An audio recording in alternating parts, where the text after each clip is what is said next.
Assalamualaikum warahmatullahi wabarakatuh. Patepang deui sareng sim kuring Rifki Adriansa dina acara Gamrung News. Dina danget ieu sim kuring bade ngainformasikeun kaayaan Jalan Raya Cisurupan Garut. Ayeuna sim kuring atos terhubung sareng Lia Alipa anu aya di lokasi Jalan Cisurupan Garut. Sampurasun pemirsa, sim kuring Lia bade ngainformasikeun kaayaan Jalan di Cisurupan. Dina kasempatan ieu aya pemudi nu bade diwawancara ku abdi.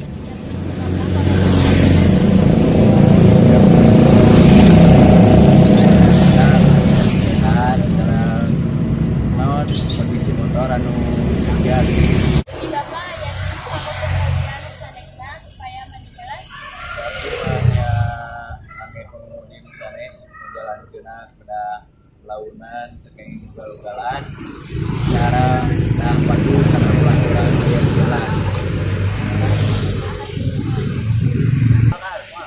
sakieu bae nu kaki hatur diurusan deui ka Rifki anu aya di studio. Hatur nuhun ka Lia Alipa anu tos ngalaporkeun informasi kaayaan Jalan Cisurupan Garut. Sakieu wae warta dinten ayeuna. Akhirul kalam. Assalamualaikum warahmatullahi wabarakatuh.